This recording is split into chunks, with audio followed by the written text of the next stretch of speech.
Boleh Bu ini. Baik, atas nama Bapak Akbar ya dari Dr. Reza Muharram. Mohon maaf Pak, apakah dengan Bapak sendiri? Ya saya sendiri Bu. Baik Pak, jadi untuk obatnya saya akan siapkan. Mohon Bapak ditunggu di sebelah sana ya. Ya siap, makasih Bu. Ya, sama-sama.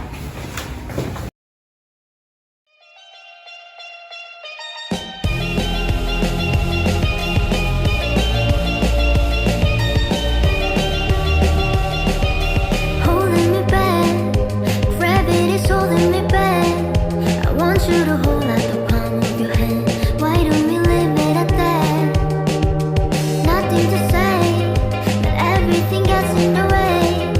Seems you cannot be replaced, and I'm the one who will stay. Oh, in this world, it's just us. You know it's not the same as it was. In this world, it's just us. You know it's not the same as it was. Atas nama Bapak Akbar, Ya Bu, saya. Bapak, jadi ini menurut resep obatnya ada dua ya Pak. Yang pertama ada furosemid 40 mg serta ada amlodipin 5 mg. Iya, Bu. Bapak mohon maaf sebelumnya, apakah Bapak pernah mengkonsumsi obat ini? Belum Bu. Baik, kalau begitu, apakah boleh saya meminta waktunya Bapak sekitar 5-10 menit untuk melakukan konseling terkait penggunaan obat ini Pak? Iya, boleh Bu. Baik, kalau seperti itu, mari ikut saya ke ruang konseling Pak. Siap Bu.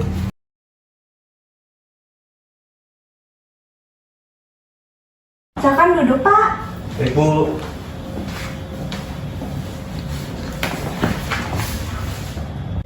Bapak, sebelumnya perkenalkan, saya apoteker Dani Darmita yang bertugas pada hari ini. Terima kasih ya Pak atas waktunya yang telah diluangkan untuk melakukan konseling bersama saya terkait obat yang akan Bapak konsumsi. Bapak, sebelumnya mohon maaf, apakah Bapak sedang mengkonsumsi obat-obatan lain Pak? Tidak Bu. Baik, untuk alerginya, apakah Bapak memiliki riwayat alergi Pak? Enggak Bu.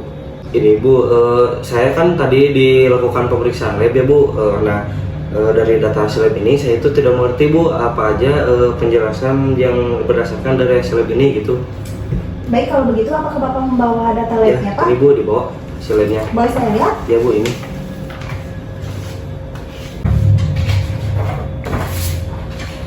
Nah, Bapak, jadi begini ya Pak. Nah, menurut hasil laboratorium di sini untuk tekanan darahnya tinggi ya Pak, 145/90 mm air raksa. Nah, kemudian ada kadar urem. Nah, untuk kadar uremnya juga tinggi Pak, 101 mg/dl. Nah, untuk kadar kreatininnya juga tinggi, sekitar 4,80 mg/dl. Nah, di sini ada LFG ya Pak, ini itu laju filtrasi glomerulus. Nah, ini untuk nilainya rendah yaitu 14,36. Kemudian yang selanjutnya itu ada data USG abdomen. Nah, di sini tertera Bapak, jadi di sini itu ditemukan adanya kista bilateral. Nah, jadi berdasarkan data laboratorium ini, Bapak telah terdiagnosa penyakit gagal ginjal kronik ya Pak. Oh begitu Bu. Terus baiknya saran dari Ibu saya bagaimana ya Bu? Nah, jadi Bapak untuk terapinya Bapak bisa mengurangi merokoknya ya Pak. Kemudian perbanyak minum air putih, istirahat yang cukup, serta melakukan olahraga yang rutin. Nah, untuk istirahatnya juga Bapak harus cukup ya Pak. Apakah Bapak mengerti? Oh gitu, siap Bu, ya baik Bu. Bapak, sebelumnya mohon maaf ya, apakah dokter sudah menjelaskan mengenai obat-obatan yang akan Bapak konsumsi Pak? Belum Bu. Untuk cara penggunaannya Pak, apakah sudah? Belum juga Bu.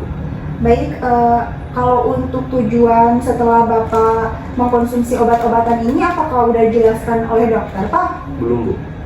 Nah, di sini saya akan menjelaskan mengenai obat-obatan yang akan Bapak konsumsi ya Pak. Nah, di sini ada dua obatnya. Yang pertama ada furosemid 40 mg serta amlodipin 5 mg ya Pak. Nah, untuk cara penggunaannya, apakah Bapak pernah mengkonsumsi obat-obatan ini Pak? Belum Bu. Baik, di sini saya akan menjelaskan mengenai penggunaan obat ini ya Pak. Jadi Pak, yang pertama ini ada furosemid ya Pak, 40 mg.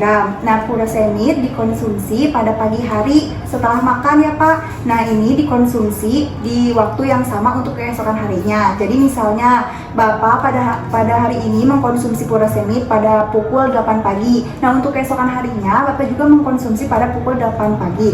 Nah, furosemid dikonsumsi pada pagi hari karena memiliki efek samping sering buang air kecil ya Pak. Jadi harus dikonsumsi pada pagi hari. Kemudian ini yang kedua ada amlodipin. Nah, amlodipin dikonsumsi pada malam hari ya Pak, 1 kali sehari sesudah makan. Untuk waktunya juga sama, di jam yang sama. Jadi kalau misalnya hari ini Bapak mengkonsumsinya pada jam 8 malam. Nah, untuk keesokan harinya juga Bapak mengkonsumsi pada jam 8 malam juga ya Pak. Nah, untuk amlodipin ini kenapa dikonsumsi pada malam hari? Karena pada saat malam hari jantung dalam keadaan rileks, jadi dapat mengoptimalkan kerja obatnya. Kemudian untuk penyimpanan kedua obat ini ya Pak di tempat yang kering serta hindari dari jangkauan anak-anak ya Pak. Apakah Bapak sudah mengerti? Ya Bu, sudah Bu. Baik, mohon maaf Pak, apakah boleh saya meminta Bapak untuk menjelaskan kembali terkait penggunaan kedua obat ini? Ya boleh Bu. Baik Bu, jadi saya itu mengkonsumsi 2 obat ya Bu. Yang pertama itu ada obat furosemid 40 mg dan amlodipin 5 mg. Nah, untuk penggunaannya furosemid itu dikonsumsi pada pagi hari ya Bu. Apabila di jam yang sama, apabila saya mengkonsumsi di jam 8 pagi, berarti hari esoknya saya juga mengkonsumsi di jam 8 pagi juga. Untuk amlodipin dikonsumsinya itu pada pagi malam hari. Kalau di jam yang sama juga ya Bu. Kalau saya mengkonsumsi di jam 8 malam, berarti besoknya juga saya mengkonsumsi di jam 8 malam juga. Nah, kedua obat ini harus disimpan di tempat yang kering dan dijauhkan dari jangkauan anak-anak. Gitu ya Bu.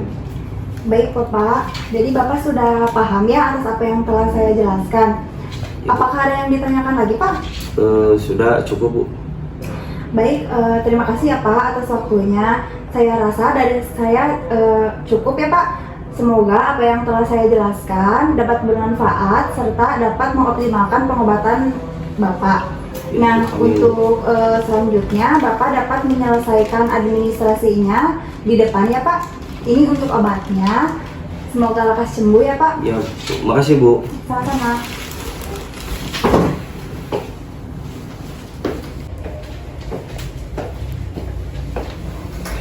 Bu, saya mau membayar obat Bu.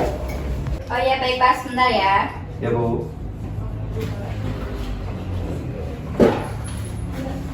Ini totalnya 100.000 Pak. Ya Bu, bentar Bu.